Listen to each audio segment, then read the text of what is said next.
Good morning दोस्तों। गुप्ता जी की पाठशाला यूट्यूब चैनल में आप सभी का स्वागत है। आज है 13 जनवरी 2025 और 13 जनवरी 2025 को बनने वाले सभी करंट अफेयर्स का हम लोग यहाँ पर क्या करेंगे, स्टडी करेंगे। उससे पहले हम लोग 12 जनवरी 2025 के करंट अफेयर्स का रिवीजन करते हैं। तो पहला क्वेश्चन, भारत के राष्ट्रीय राजमार्गों की लंबाई में पिछले 10 वर्षों में कितनी वृद्धि हुई है? कितनी वृद्धि हुई है? 60%। आगे बढ़ते हैं, SIP निवेश दिसंबर में कितने करोड़ रुपए पार कर गया है? तो ये जो है 26,000 करोड़ रुपए को पार कर गया है। 3 नंबर क्वेश्चन देखेंगे, लेबनान ने किसे अपना नया राष्ट्रपति चुना है? तो जोसेफ आउन को। किसे? जोसेफ आउन को। चलिए, मध्य प्रदेश सरकार ने युवाओं के लिए कौन सी योजना शुरू की है? तो पार्थ योजना। कौन सी योजना मध्य प्रदेश सरकार ने शुरू की? पार्थ योजना। राष्ट्रपति ने 18वें PBD 2025 में प्रवासी भारतीय सम्मान पुरस्कार निम्नलिखित में से किसे प्रदान किया है? डॉक्टर सैयद अनवर खुर्शीद को। फिर से देखेंगे आगे 6 नंबर क्वेश्चन, भारत और विदेश में शोधकर्ताओं के लिए जीनोम डेटा सुलभ बनाने के लिए सरकार द्वारा शुरू किए गए पोर्टल का नाम क्या है? तो ये पोर्टल का नाम है IBDC, यानी कि भारतीय जैविक डेटा केंद्र पोर्टल, IBDC। नेक्स्ट चलते हैं हम लोग, 2026 में राष्ट्रमंडल संसदों के 28वें सम्मेलन कौन सा देश मेजबानी करेगा? तो अपना प्यारा देश भारत। चलिए नेक्स्ट चलते हैं, हाल ही में किस कंपनी ने Cape Canaveral space force station Florida से अपने न्यू ग्लेन रॉकेट का प्रक्षेपण किया? तो यह किसने किया था? ब्लू ओरिजिन ने। किसने? ब्लू ओरिजिन ने। नेक्स्ट चलते हैं, अब नेक्स्ट 9 नंबर, किस देश में निर्मित रोबोटिक प्रणाली का उपयोग करके दुनिया की पहली हृदय संबंधी टेली सर्जरी की गई? तो वह देश कौन सा है? भारत। भारत के कहाँ पर यह टेली सर्जरी की गई है? जयपुर में। गुरुग्राम में बैठे हुए डॉक्टर ने जयपुर में टेली सर्जरी की। ठीक है। नेक्स्ट, हाल ही में कौन सा देश ब्रिक्स का 11वां सदस्य बना है? तो इंडोनेशिया। नेक्स्ट चलते हैं हम, आज अब हम लोग स्टार्ट करते हैं 13 जनवरी 2025 के बनने वाले करंट अफेयर्स का। चलिए, अभी हाल ही में काफ़ी चर्चे में रहे हैं ये, वेनेजुएला में तीसरी बार राष्ट्रपति पद की शपथ किसने ली है? तो निकोलस मादुरो ने। तो निकोलस मादुरो ने वेनेजुएला के तीसरे बार राष्ट्रपति पद की शपथ ली है। चलिए, निवर्तमान राष्ट्रपति निकोलस मादुरो ने नेशनल असेंबली के अध्यक्ष जॉर्ज रॉड्रिग्स के समक्ष और संविधान पर शपथ लेते हुए मादुरो ने वेनेजुएला में शांति, समृद्धि, समानता और नए लोकतंत्र को सुनिश्चित करने का संकल्प लिया। आगे बढ़ते हम लोग, पिछले वर्ष दिसंबर के विवादास्पद चुनाव में विजेता घोषित होने के बाद इन्होंने लगातार तीसरी बार 6 वर्ष का कार्यकाल शुरू किया। कुल मिलाकर के इन्होंने तीसरी बार राष्ट्रपति पद का शपथ लिया है। और अभी जो है वेनेजुएला में उनके चुनाव को लेकर के काफ़ी विवाद चल रहा है, और इसी दौरान इन्होंने क्या कर लिया? शपथ ले लिया। शपथ ग्रहण समारोह आंतरिक उथल पुथल के बीच हो रहा है, जिसमें उनके कथित सत्ता हथियाने के खिलाफ लगातार विरोध प्रदर्शन हो रहे हैं वेनेजुएला में। यह दक्षिण अमेरिका, अब देखिए वेनेजुएला की स्थिति, वेनेजुएला दक्षिण अमेरिका के उत्तर में स्थित एक उष्णकटिबंधीय प्रदेश है। वेनेजुएला के पूर्व में गुयेना है, दक्षिण में ब्राज़ील है और पश्चिम में कोलंबिया है। ठीक है, आगे हम लोग बढ़ते हैं, इसकी राजधानी क्या है? वेनेजुएला की काराकस है। ठीक है, चलिए नेक्स्ट चलते हैं हम लोग, बांग्लादेश के किस बल्लेबाज ने अंतर्राष्ट्रीय क्रिकेट से संन्यास लेने की घोषणा की है? तो तमीम इकबाल जो है, इन्होंने क्या किया है कि संन्यास लेने की घोषणा की। बांग्लादेश के प्लेयर तमीम इकबाल ने क्रिकेट से संन्यास लेने की घोषणा की है। चलिए, बांग्लादेश के क्रिकेट इतिहास के सर्वकालिक सर्वश्रेष्ठ बल्लेबाजों में शुमार तमीम इकबाल ने अंतर्राष्ट्रीय क्रिकेट से शुक्रवार को संन्यास का ऐलान कर दिया। ठीक है, पूर्व कप्तान ने 387 अंतर्राष्ट्रीय मैचों में 15,000 से ज़्यादा रन बनाए हैं। अभी भी वनडे में बांग्लादेश क्रिकेट टीम के लिए सबसे ज़्यादा रन बनाने वाले बल्लेबाज हैं और उनके नाम 25 अंतर्राष्ट्रीय शतक भी दर्ज है। तमीम इकबाल ने 387 अंतर्राष्ट्रीय मैचों में कितना रन बनाया? तो 15,000 रन बनाया है, और उन्होंने 25 अंतर्राष्ट्रीय शतक भी दर्ज किया। अभी हाल फिलहाल में दोस्तों मार्टिन गुप्टिल ने भी क्या लिया था? आपका संन्यास लिया था। ठीक है, मार्टिन गुप्टिल अंतर्राष्ट्रीय क्रिकेट से। तो आगे हम लोग बढ़ते हैं, वनडे में 4,000 रन का आंकड़ा पार करने वाली दूसरी भारतीय महिला क्रिकेटर कौन है? तो ये है स्मृति मंधाना। कौन है 4,000 रन पार करने वाली भारतीय क्रिकेटर? स्मृति मंधाना। स्मृति मंधाना से पहले जो थी मिताली राज थी, और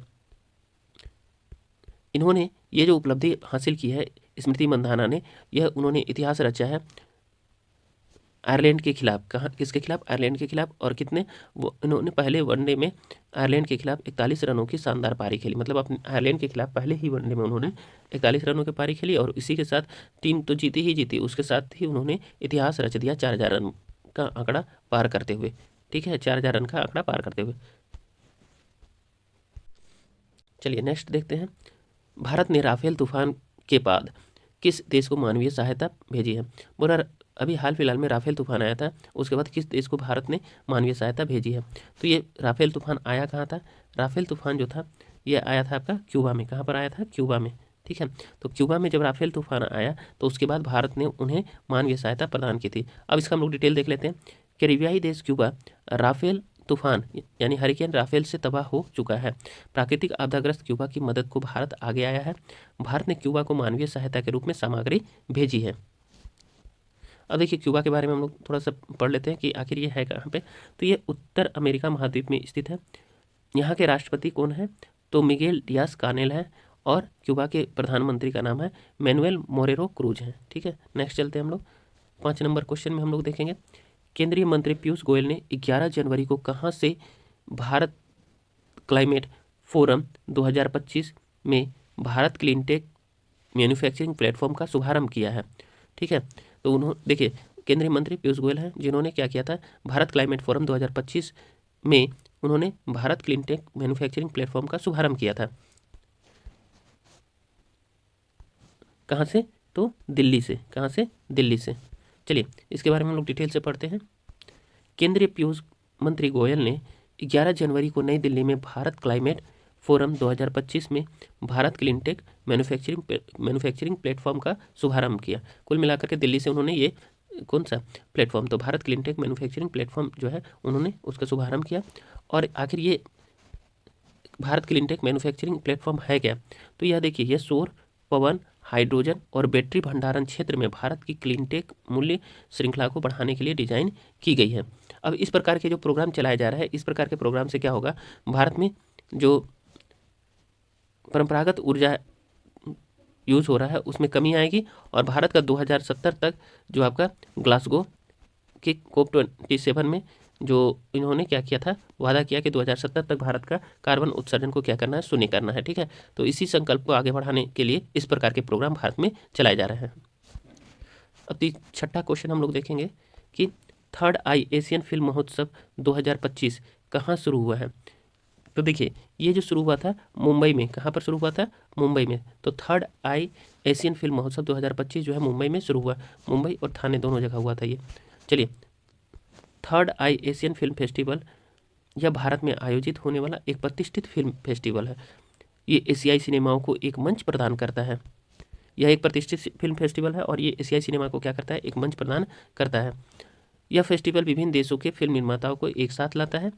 इसमें दर्शकों को विभिन्न संस्कृतियों और कहानियों का अनुभव करने का मौका मिलता है। पहला फेस्टिवल जो है देखिए कब मनाया गया था, थर्ड एशियन फिल्म फेस्टिवल का 3 अगस्त 2002 को आयोजित किया गया पहला।